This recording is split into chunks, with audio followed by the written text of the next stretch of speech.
Hey everyone, and welcome out into Healy's Bar. We're joined by Zach Cole, the Woodpeckers outfielder, home run RBI leader, triples leader, and the former 10th rounder out of Ball State by the Houston Astros. Zach, welcome out to Healy's Bar. I know you're usually down on the field, but good to have you up here in the bar. Thanks, Chappie. I appreciate it, man. I appreciate you having me out here. Absolutely, absolutely. You know, I got to start first, I think, with just the trend of the team right now.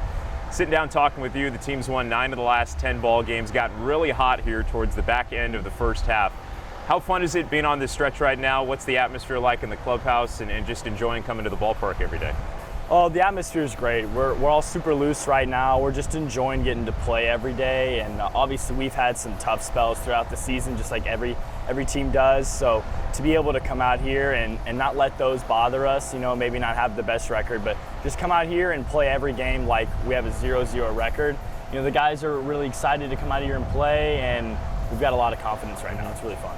You know, you've hit at different parts of the lineup this year. Ever since the promotion of Ryan Clifford, you've gone from kind of the 3-4 spot up to the leadoff role, but there's guys in the lineup that keep giving you RBI opportunities. It seems like as a leadoff hitter, you've come up with some bases loaded spots, you've hit some leadoff home runs. What can you say about the guys behind you in the lineup and the type of at-bats that they've been putting together for you? Yes, well, yeah, I said it with Colin last night after the game. I have complete trust in the guys behind me in the lineup. There are a lot of guys in our lineup that are swinging it really well right now, and it doesn't matter if I'm leadoff or 7, 8, 9, or anywhere in between. Those guys are going to get the job done behind me, and I have full confidence in them. You have a unique mix of power and speed where you've hit a team-high home runs this year, 9 of them at this stage. You've stolen a lot of bases, second most behind Jackson Lofton. Do you think the new pro rules, the bigger bases, the pitch clock, has played to your strength at all with that power-speed combo? Yeah, I would say slightly.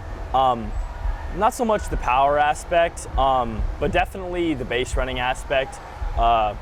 With pitchers only being allowed to pick off twice per batter, it kind of limits their ability and also their confidence and to make certain moves on the bases that they would have free reign with normally without the clock. So as a base runner who's aggressive and who can steal bases, you can kind of tweak those circumstances to your advantage if you know how to do it the right way. So I feel like it's a slight more advantage with the pitch clock, yeah. We saw earlier in this homestand you have a 2-triple game. Ricardo Below had one just the other night as well. It was the first time any Woodpecker had done it in 5 years, and then 2 guys do it in the same series. So kind of weird how baseball works. But when you hit a ball in the gap here at Segra, there's some spots on the wall where it recedes a bit.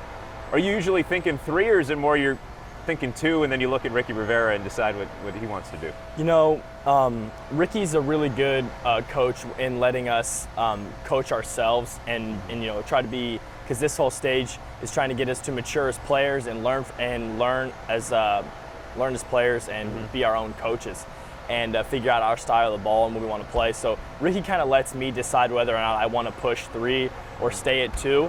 It kind of comes down to me. I got the ball right in front of me usually when I'm rounding, so I can kind of make that judgment on myself. But normally I just kind of take a read off the wall and see where it goes. Let's dive a little bit more into your background. Mentioned Ball State University, and there's a Ball State connection all throughout the ballpark here. Michelle Skinner, our general manager, is from Ball State. I know Kara Beitler, the team dietitian, from Ball State as well. What was it about that university, that baseball program, that you think prepared you to take the next step here in your pro career? Well, it definitely made me a lot tougher mentally, and playing out there in the cold weather obviously made this seem pretty amazing. But the coaching staff out there at Ball State really prepared me to come out here and be able to handle the stress of everyday ball. At Ball State, I had a tough go around my first couple years with COVID my freshman year, and then injuries that kind of plagued me my sophomore year. A lot of adversity and ups and downs. But my junior year, I finally got a season where nothing impeded it, and I got to be healthy for the whole year, and I could kind of let my tools play out. And the coaches down there definitely helped promote a good atmosphere for me to be able to come out here. They won a MAC championship this year, Ball State going to a regional. How much do you still keep in touch with those guys during that run? Do you text them at all, kind of root them on? Absolutely, yeah. I still have quite a few good friends at Ball State that I was in touch with this year, and they'll be friends for life, for sure. And hopefully a couple of them that will be joining me in pro baseball here in a month or so.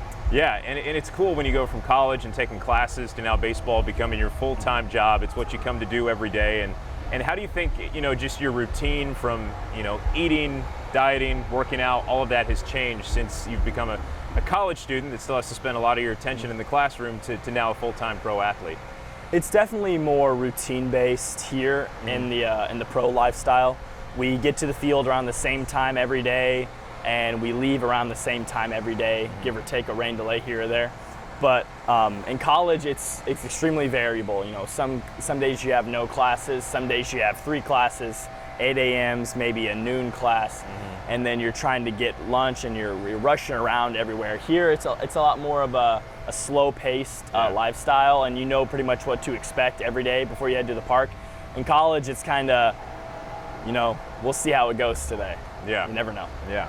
A few quick hitters here just to get to know a little bit more about Zach Cole. I got to ask you about your extra base hit celebration. You mix it up every once in a while, but usually you go with the fishing celebration. And I thought that was just a troll of the Carolina Mudcats when you were in Zebulon, but you've carried it on through other series. Where did the fishing motion come into play? Actually, that was Below. He was the one that he introduced that to us one day in batting practice in Carolina.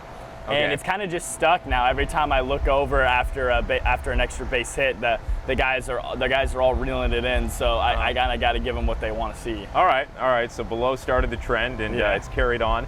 And how about the other thing was that a sport that you would get into if you were not playing professional baseball. What sport would you like to go pro in if you had the well-rounded ability to, become a pro football player, basketball? Football would have been cool, but my mom never let me play because she's a nurse practitioner. Oh, okay. I will say, in high school, I was pretty lethal at badminton.